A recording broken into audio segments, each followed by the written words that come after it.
한번 따라하겠습니다. 하나님은 살아계십니다. 그 하나님은 내 하나님입니다.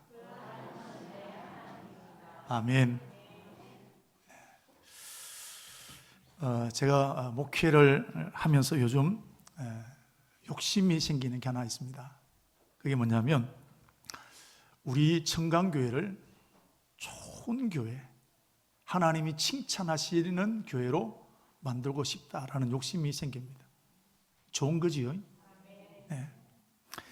그냥 목회하는 게 아니라 어떻게 하면 우리 교회가 하나님이 칭찬하실 교회로 세울 것인가 라는 고민, 또 욕심, 이런 마음이 아주 많이 일어나고 있습니다. 왜냐하면 주님 다시 오십니다. 오지 말라 해도 주님 다시 오십니다. 그 주님 오셨을 때 이런 교회를 심판합니다. 어떻게 교회를 섬겼는지, 내가 목사로서 어떻게 목회를 했는지, 장로, 집사, 권사로서 어떻게 교회를 섬겼는지 하나님은 심판하시는 겁니다. 대충 그렇게 하면 지금은 모르지만 하나님은 다 아시지 않겠습니까? 그래서 어떻게 하면 우리 교회를 하나님이 기뻐하시는 교회로 세울 것인가 고민하고 또 그런 욕심을 가지고 기도하고 있습니다. 왜냐하면 예수님께서 가장 귀하게 보시는 것이 이런 교회입니다. 교회는 우리가 늘 교회에 나와서 그렇지, 교회는 우리가 생각하는 것보다 훨씬 더 귀하고 우리가 생각하는 것보다 훨씬 더 소중한 것이 이런 교회입니다. 그래서 골로새서 1장 8절 보면 그는 몸인 교회의 머리라 그랬습니다. 교회가 뭐냐? 주님의 몸이라는 겁니다. 교회의 주인이 주님이시라는 겁니다. 어느 목사님의 것, 어느 계층 멤버의 것이 아니라 교회는 주님이 주인이시라는 겁니다. 이런 아름다운 교회, 이런 교회에 저와 여러분을 목사로, 장로로, 집사로, 권사로 섬기는 복을 주셨다는 겁니다. 이게 의무입니까? 특권일까요? 자, 대답을 한번 해보십시오. 이게 의무입니까? 특권이겠습니까? 특권입니다. 하나님의 교회에 아무나 씌우는 게 아니라 이 말이죠. 발에 차이는 것이 목사고 집사고 권사 장로를 할지라도 여러분, 이 직은 하나님이 세우신 직입니다. 이건 특별히 의무가 아니라 특권인 줄로 믿으시기를 축복합니다. 하나님은 아담과 하와에게 에덴 동산을 주셨습니다. 여러분, 에덴 동산은 어떤 곳입니까? 하나님이 지으신 가장 최고의 장소가 에덴 동산입니다. 그것을 아무런 조건 없이 아담과 하와에게 선물로 주셨습니다. 그런데 교회는 이 에덴 동산과 비교할 수 없는 것이 교회입니다. 아까 말씀드린 교회는 주님의 몸이란 말이죠. 주님 자신입니다. 그런 교회를 우리에게 맡겨주셨다는 사실입니다. 그렇기 때문에 주님의 관심은 교회에 있고 다시 오실 그때의 교회를 얼마나 잘 섬겼는지, 주님이 기뻐하신 모습으로 교회를 잘 이끌어 왔는지, 여러분, 그것을 심판하시게 되는 것이 주님의 재림 때 일어나게 된다는 사실입니다. 그래서 요한계시록 2장 3장을 보게 되면 7교회가 나옵니다. 여러분, 이 7교회는 숫자 7교회도 되지만 세상에 있는 여러 교회를 대표하는 교회입니다.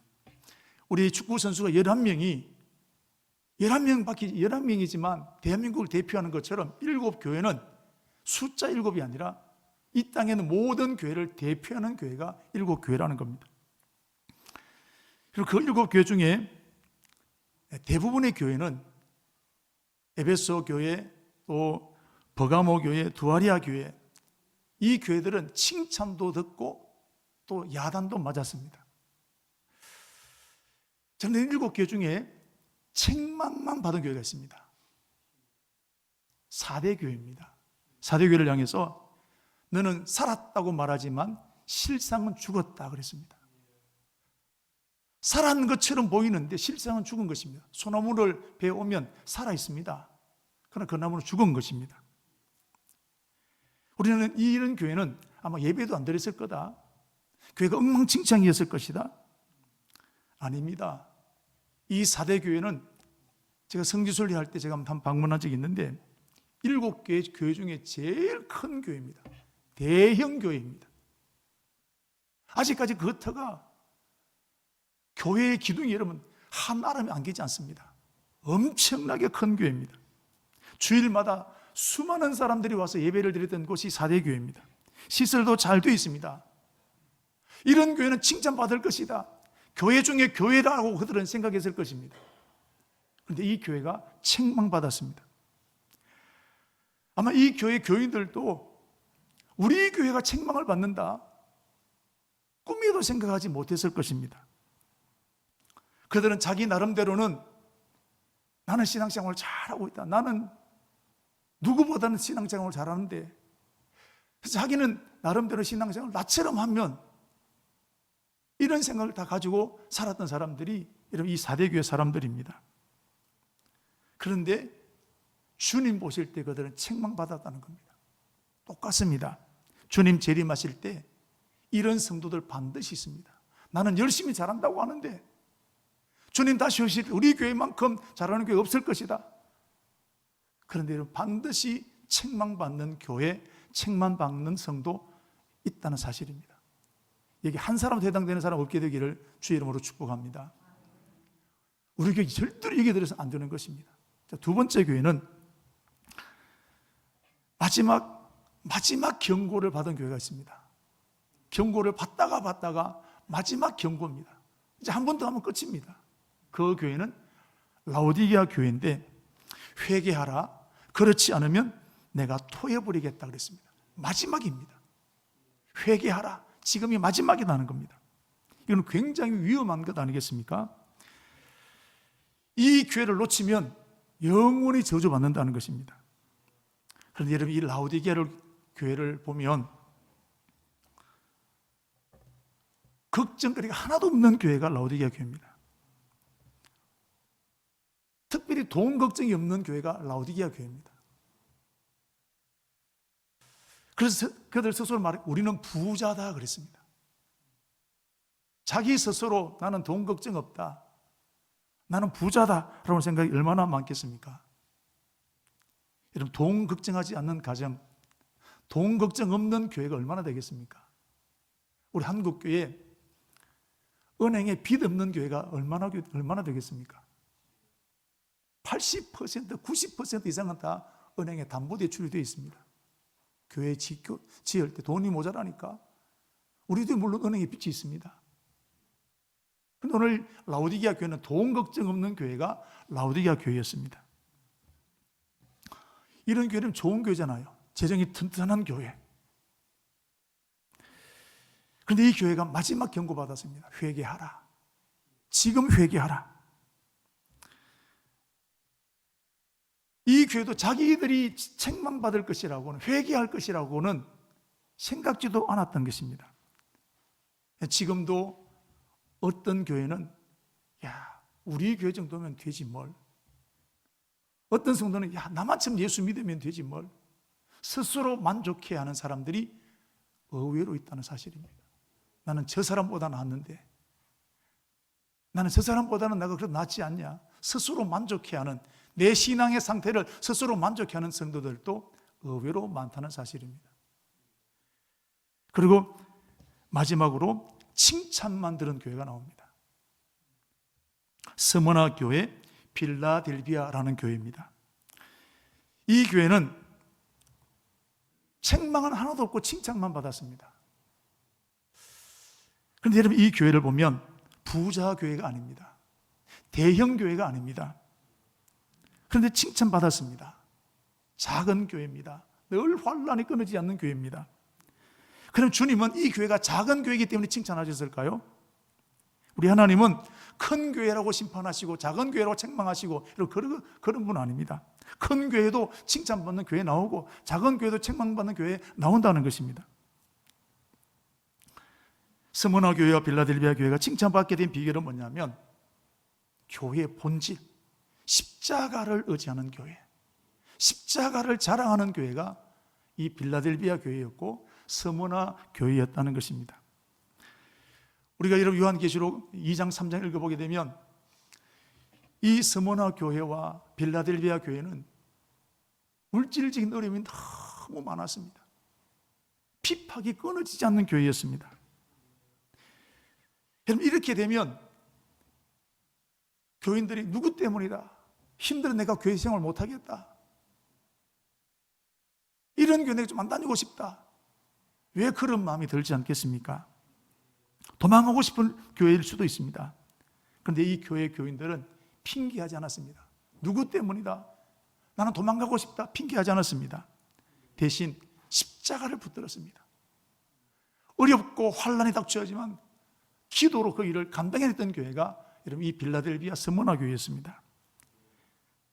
그래서 여러분 주님은 이런 교회를 칭찬하셨다는 사실입니다.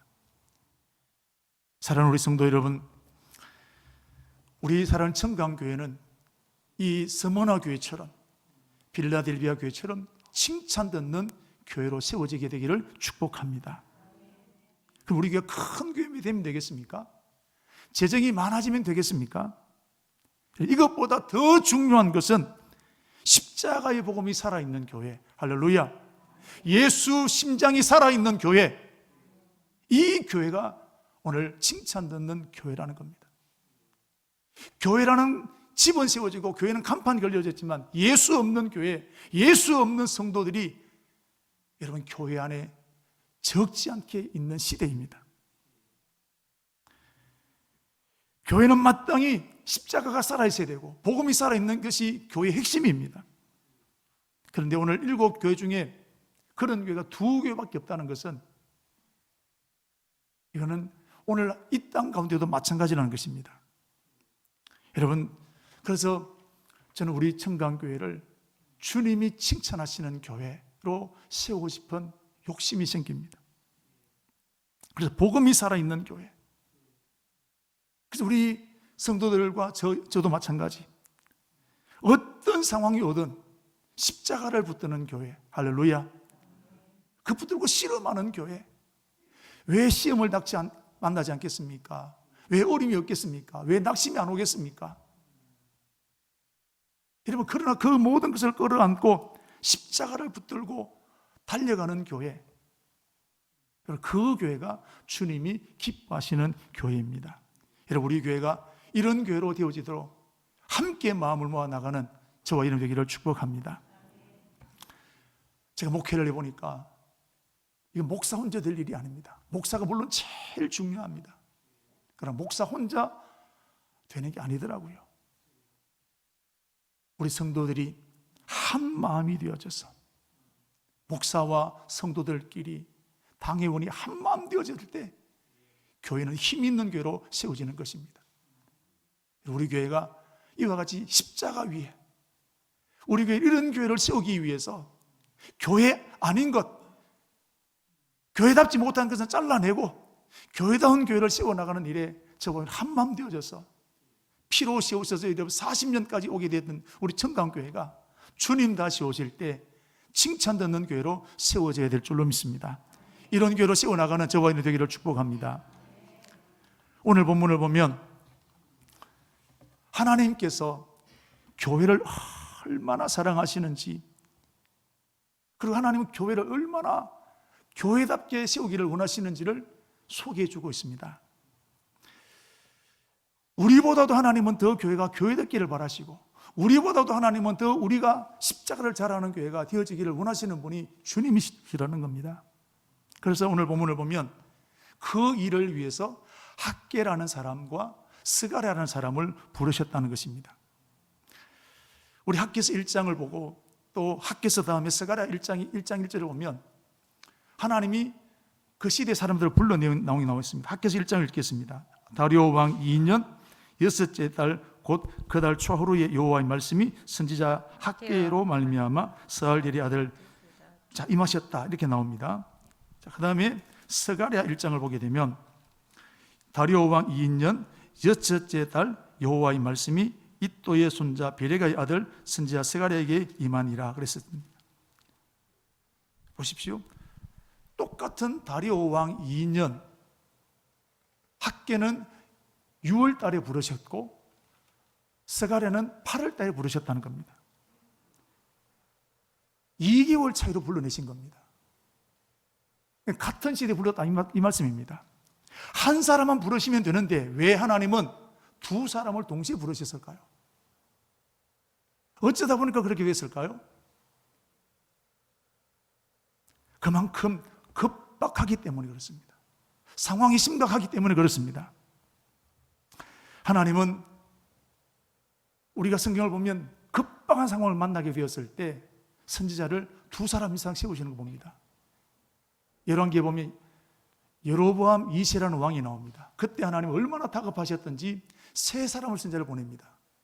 얼마나 시대가 타락했는지 악해졌는지 아모스를 보내셨고 호시아를 보내셨고 요나를 부르셨습니다. 급박하다는 겁니다. 그리고 아하스라는 왕 때는 이사야를 부르셨고 미가라는 선지자를 부르셨다는 겁니다. 급박할 때, 상황이 심각할 때 하나님은 한 사람으로 부족하니까 두 사람 선지자를 불러셔서 그 시대의 말씀을 전달하셨던 것을 볼 수 있습니다. 그래서 하나님께서 학계와 스가랴를 부르셨다는 것은 그만큼 지금 심각한 상황이라는 것입니다. 그럼 도대체 무슨 일이 있었을까?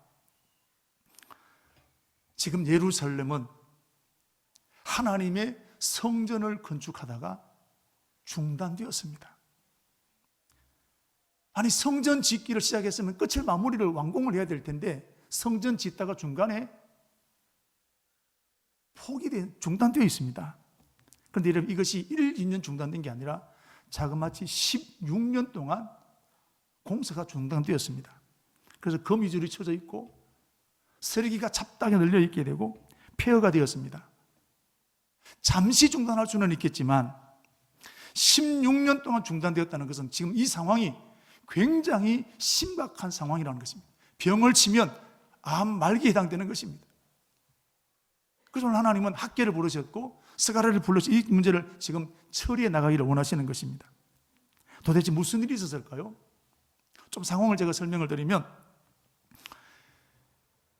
그 이전에 예루살렘이 바벨론이라는 나라에 멸망을 당했습니다.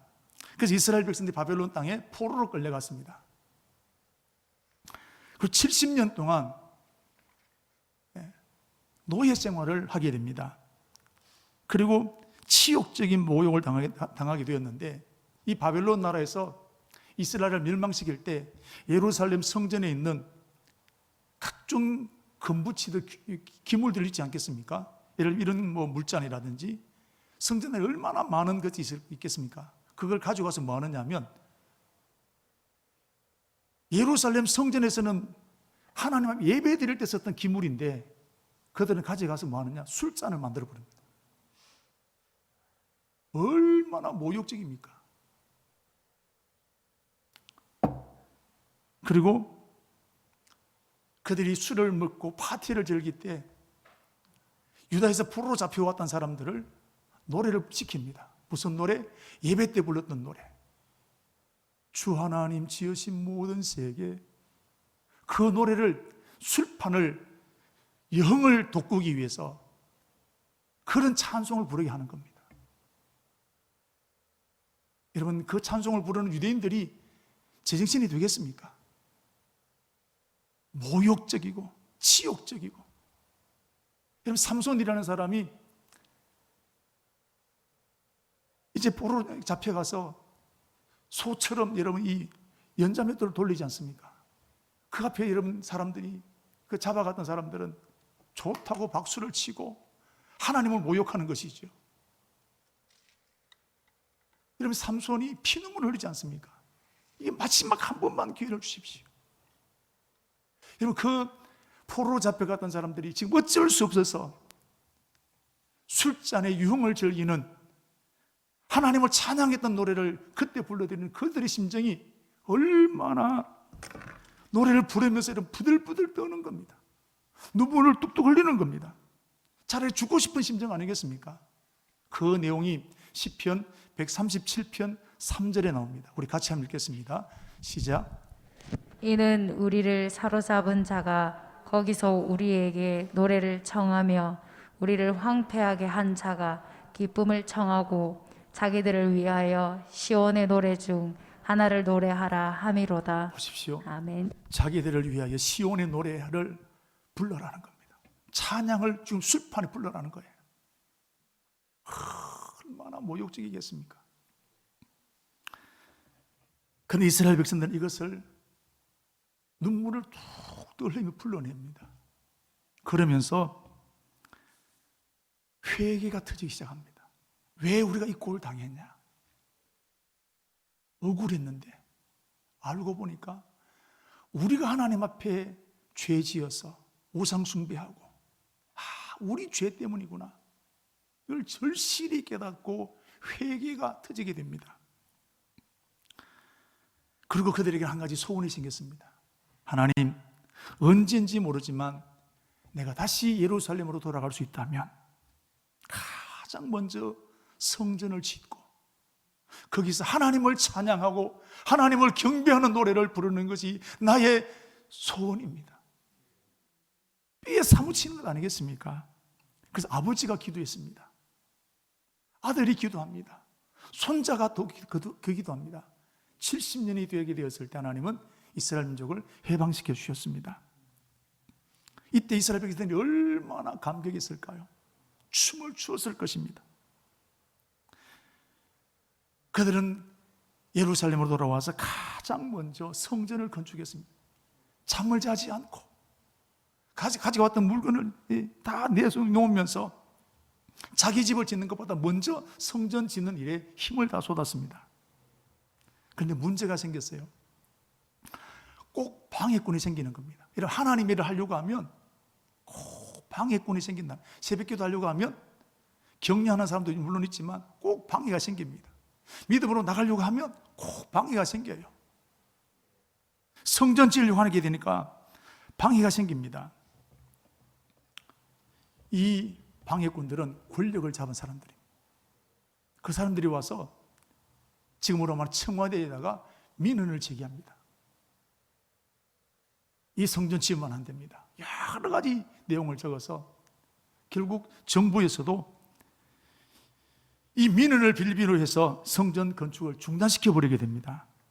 더 이상 성전을 건축할 수도 없고 예배를 드릴 수도 없고 노래를 부를 수도 없는 상황이 되었습니다. 여러분, 이때 이스라엘 백성들이 얼마나 많은 자괴감이 들었을까요? 또 무너지는구나, 또 안 되는구나, 가슴을 치고 안타까워했던 사람들입니다. 여러분, 우리도 코로나가 터졌습니다. 국가에서 예배를 중단시키고 성가대를 하지 말라, 통성기도를 하지 말라, 인원제한을 하게 되고 우리가 얼마나 화가 났습니까? 경찰을 보내서 이런 교회를 인원을 감시하기도 하고 일부러 올라온단 말이죠. 우리도 화가 났습니다. 이스라엘 백성들도 이때 견딜 수 없는 분노가 생겼습니다. 그리고 1년, 2년이 지났습니다. 그런데 이상한 일이 생겼어요. 이스라엘 백성들 사이에서 성전 안 지으면 안 되나? 꼭 성전 지어야 되나? 라는 사람들이 생겨나기 시작했습니다. 왜냐하면 돈이 들어가기 때문에. 이것이 몇 사람이 시작됐다 이제는 많은 사람들이 그 분위기에 휩쓸려 버리게 되었습니다. 그래서 2절 말씀을 보면, 자, 우리 학개서 1장 2절을 같이 한번 읽겠습니다. 만군의 여호와가 이같이 말하여 이르노라. 이 백성이 말하기를 여호와의 전을 건축할 시기가 이르지 아니하였다 하느니라. 누가 하는 말입니까? 이스라엘 백성들이 하는 말입니다. 아직 성전 건축할 때 멀었습니다. 16년 동안 지금 중단되어 있는데 하는 말이 뭡니까? 아직 멀었다는 거예요. 아직 아니라는 겁니다.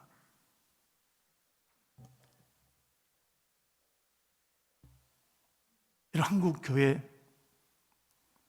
코로나 사태가 터지고 난 다음에 그런 분노들이 교회마다 다 있었습니다. 그리고 2년이 되어 갑니다. 과연 어떤 일이 일어났을까요?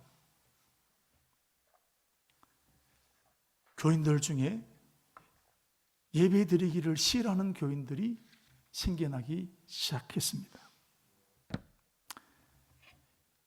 오후 예배 드리지 않는 교회가 지금도 많이 있습니다. 주일 예배 아직까지 온라인으로 드리는 교회들도 들어 있습니다. 제가 직접 들었던 교회가 이런 교회가 있습니다. 코로나가 터지게 되었을 때 한 교회가 당회가 모였습니다. 이거 어떻게 할 것이냐. 그렇게 당회가 결정하기를 코로나가 진정될 때까지 주일 아침 예배만 드린다. 그리고 지금 왔습니다. 그런데 여러 교회들이 막 이제 오후 예배 드리고 다 하니까 당회가 다시 모였습니다. 우리 어떻게 하면 좋겠습니까? 어떤 분들은 다시 예배 드려야 됩니다. 아무리 이상 없지 않습니까? 그런데 어떤 분이 우리가 당회가 뭐라고 결의했습니까? 당회 결의한 내용을 잘 보셔야 됩니다. 코로나가 진정될 때까지 낮 예배만 드린다 했습니다. 진정됐습니까? 그래서 그 교회는 아직까지 그렇게 갑니다. 이게 여러분 교회는 분쟁이 되어지는 겁니다. 이게 다 그렇겠습니까만은 이게 오늘 우리 교회의 모습이라는 거예요. 이게 말 같은 얘기입니까 이게? 이게 올바른 결정으로 하십니까 이게? 이것이 버젓이 이루어지는 것이 오늘 한국 교회의 한 단면입니다.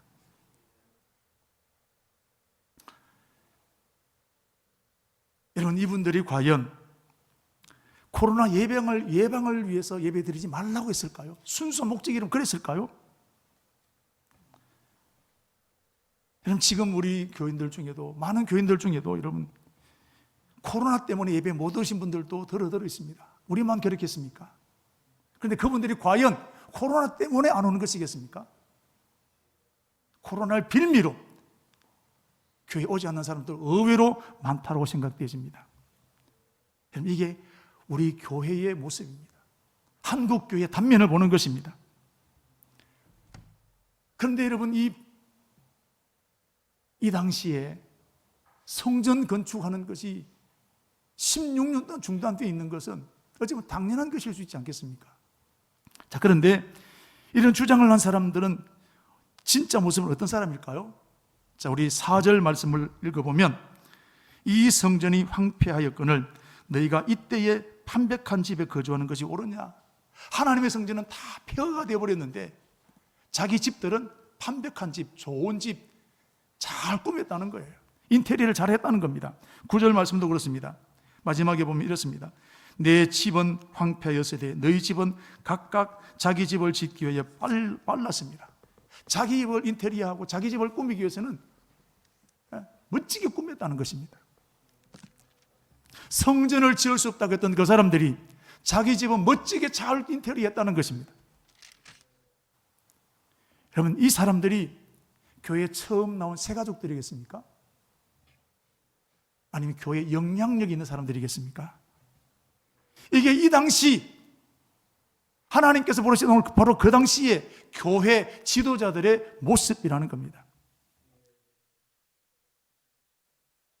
우리 교회가 땅을 사거나, 오늘 우리는 특별히 오후에 기도원을 갑니다. 만약에 새 가족들이 아이고 지금 코로나 때인데 가면 안 됩니다, 그렇게 반대하면 그럼 이거 중단할 수 있겠습니까? 그러나 만약에 장로님들이나 중직자들이 목사님 코로나 때인데 안 됩니다 하면 시행될까요, 안 될까요? 근데 우리 교회 당회는 중직자들은 다 한 마음이 돼서 갑니다. 제가 이게 얼마나 감사한지 몰라요. 여러분, 16년 동안 오늘 예루살렘 교회는 성전 건축하다가 중단되어 버렸습니다. 지금 이스라엘 백성의 가장 큰 문제가 무엇입니까? 국가의 방해가 가장 큰 문제겠습니까? 돈이 없는, 재정이 없다는 것이 가장 큰 문제겠습니까? 진짜 큰 문제는 이스라엘 백성들의 지도자들이, 백성들이, 성도들이 영적으로 병들어 버린 것이 진짜 문제라는 것입니다. 오늘 한국교회 정말 큰 문제가 뭘까요? 점점 영적으로 무감각이 져가게 되고 영적으로 병들어가는 것이 진짜 큰 문제라는 사실입니다. 이 모습을 보신 하나님은 얼마나 속상하셨을까요? 교회가 교회답기를 바라시는데 이런 모습을 본 하나님은 너무너무 가슴이 아픈 거예요. 자, 오늘 6절 말씀, 하나님이 그래서 징계하셨습니다. 심판하셨습니다. 6절 한번 읽어보겠습니다. 너희가 많이 뿌릴지라도 수확이 적으며 먹을지라도 배부르지 못하며 마실지라도 흡족하지 못하며 입어도 따뜻하지 못하며 일꾼이 삭슬 받아도 그것을 구멍 뚫어진 전대에 넣음이 되느니라. 하나님 불어버리신 거예요. 자, 9절 말씀 한번 읽어보겠습니다. 9절입니다. 너희가 많은 것을 바랐으나 도리어 적었고 너희가 그것을 집으로 가져갔으나 내가 불어버렸느니라. 나 만군의 여호와가 말하노라. 이것이 무슨 까닭이냐?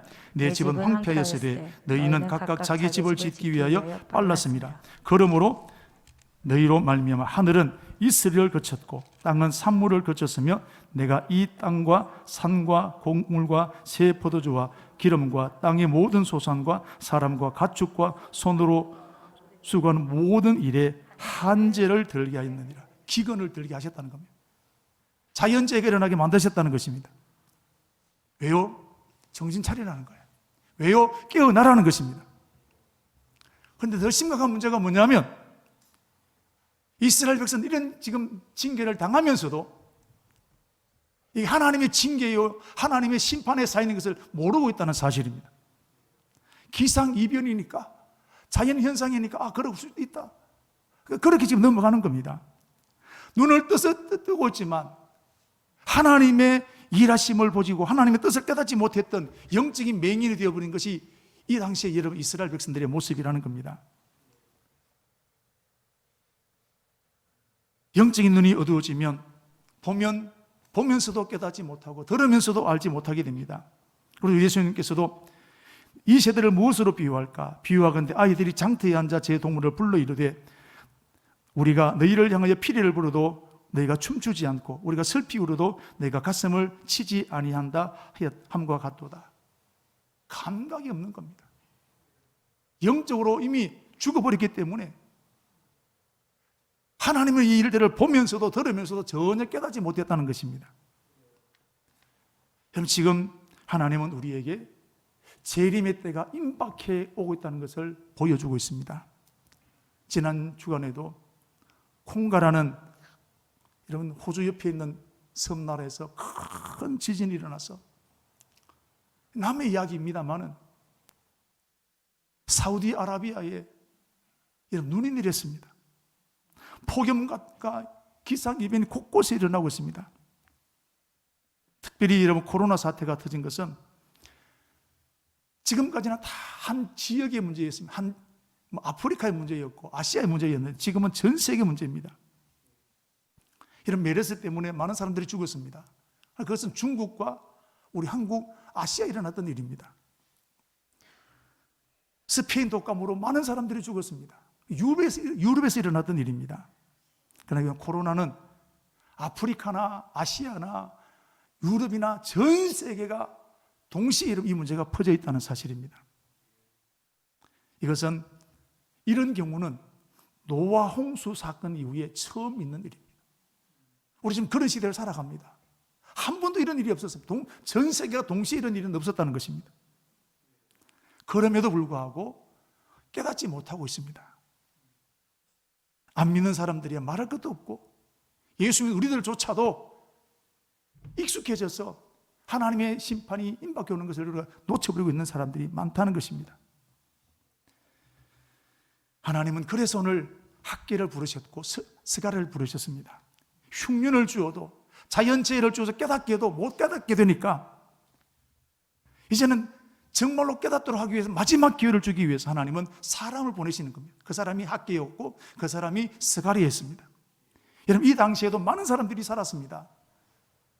영적 지도자들도 많았습니다. 왜 하필 하나님 학계와 스가랴를 불렀을까요? 그럼 집안이 좋았겠습니까? 학벌 때문에 불렀겠습니까? 두 사람은 성령 충만한 사람이었다는 겁니다. 성령 충만한 사람만이 영적으로 병든 사람을 일으킬 수 있습니다. 아무리 학벌이 좋아도 돈이 많아도 영적으로 힘이 없는 사람은 일으킬 수가 없습니다. 영적으로 힘이 있는 사람만이 영적으로 병든 사람을 일으킬 수가 있는 것입니다. 여러분, 우리 교회가 영적인 힘이 있어야 됩니다. 담임 목사가 영적인 권위를 가져야 됩니다. 우리 장로님들, 항종직들이, 구역장들이 영적인 힘이 있어야 되는 겁니다. 우리 사는 청강교회가 영적인 힘이 있어야 되는 것입니다. 그래야 마귀를 이길 수 있습니다. 그래야 세상을 이길 수 있습니다. 그래서 핍박을 이겨낼 수 있습니다. 영적인 힘이 없으면 다 핑계대고 도망가는 거예요. 요나를 보십시오. 성령 충만 받기 전에는 하나님의 말씀을 받았지만 니네로 갈 용기가 안 생겼습니다. 알았지만 못 가는 거예요. 그러다가 다시서 가는 배를 타고 말았지 않았습니까? 그러나 성령 충만 받게 되게 되었을 때 여전히 니네성은 힘들거리운 도시였습니다.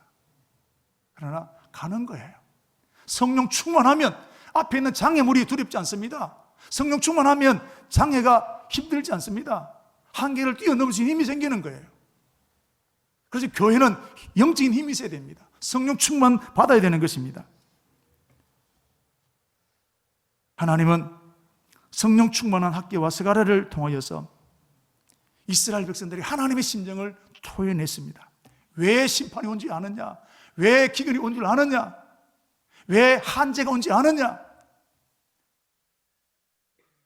내 집은 황폐하였으되 너희는 각각 자기 집을 짓기 위하여 빨랐습니다.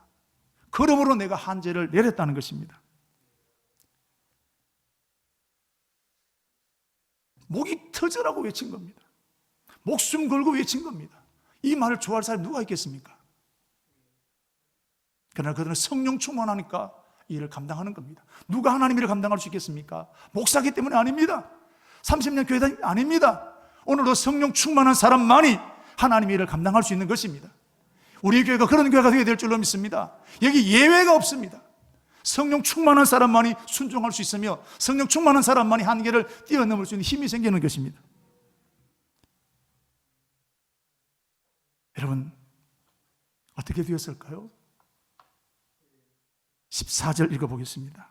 같이 읽겠습니다. 여호와께서 스알일의 아들 유다 총독 스룹바벨의 마음과 여호사닥의 아들 대제사장 여호수아의 마음과 남은 모든 백성의 마음을 감동시키시매 그들이 와서 만군의 여호와 그들이 하나님의 전 공사를 하였으니. 할렐루야. 성령 충만한 사람이 외치니까 사람이 바뀌는 거예요. 그들의 직분 때문이 아닙니다. 성령 충만하니까 그들이 변화가 일어나게 되는 것입니다. 우리가 성령 충만하면 여러분 듣는 사람이 달라지게 되는 것입니다. 그럼 우리 사랑하는 청강교회가 주님이 기뻐하시는 교회로 십자가를 자랑할 수 있는 교회가 되기 위해서는 성령 충만 받는 것 외에는 다른 길 없습니다. 그래서 여러분 13년 동안 중단되었던 성전이 회복되어지는, 다시 공사가 재건되어지는 기적 같은 일이 일어나게 되었습니다. 자, 한번 보십시오. 오늘 1절 말씀을 보시면 다리오 왕 제2년 6째 달 곧 그 달 초하루에 그랬습니다. 그리고 15절 보십시오. 그때는 다리오 왕 제2년 6째 달 며칠이라고요? 24일. 그럼 앞에는 초하루 1일입니다. 23일입니다. 24일이니까 23일 동안 학개와 스가랴가 목이 터져라고 외치게 되었을 때, 여러분 23일 만에 13년 동안 16년 동안 중단했던 그 성전을 건축하기로 백성들의 마음이 달라지게 된 겁니다. 3주 만에 기적 같은 일이 일어나게 됩니다. 성령 충만하면 오늘도 기적은 일어나게 되는 것입니다. 성령 충만하면 오늘도 하나님은 역사하시게 되는 것입니다. 3주 만에 기적이 일어났습니다. 올 한 해에 우리 사는 청강교회가 새로워지기를 원합니다. 가장 먼저 해야 될 일은 성령 충만 받는 것입니다. 성령 충만하면 어떤 장애물이든지 수십 년 동안 내려왔던 고질병 한순간에 해결될 수 있습니다. 학개서 여러분 2장 9절을 보십시오. 하나님은 놀라운 말씀을 하셨습니다. 2장 19절입니다. 학개서 2장 19절 같이 한번 읽겠습니다. 곡식 종자가 아직도 창고에 있느냐? 포도나무, 무화과나무, 석류나무, 감람나무의 열매가 맺지 못하였느니라. 그러나 오늘부터 내가 너희에게 복을 주리라. 언제부터? 오늘부터. 그 오늘이 언제입니까? 성전 건축을 시작한 그날부터. 할렐루야. 성령 충만해서 순종하고 나가면 하나님이 책임져 주시는 거예요. 이것이 학기 시대만 있어야 되겠습니까? 오늘 우리 청강교회에 이런 은혜가 임하게 될 줄로 믿습니다. 여러분, 성령 충만하면 사업장에 하나님 복을 주시는 겁니다. 성령 충만하면 내 인생에 막 막혔던 것이 뚫려지는 역사를 주시는 것입니다. 우리를 짓눌렀던 문제가 한순간에 해결되어지는 것입니다. 그때 역사하시는 하나님, 오늘도 성령 충만하면 역사하실 줄로 믿습니다. 교회는 성령 충만해야 됩니다. 그래야 십자가를 자랑할 수 있습니다. 비결은 기도하는 것입니다. 기도해야 성령 충만 받는다. 그건 거짓말입니다. 기도해야 성령 충만 받는 것입니다. 요나도 물고기 뱃속에서 여러분 3일 동안 저절로 금식하며 기도했습니다. 보통 때 기도 안 되니까 환난을 줘서 기도하게 하는 겁니다. 베드로도 마가의 다락방에서 여러분 열흘 동안 금식하며 오로지 기도했던 것을 보게 됩니다.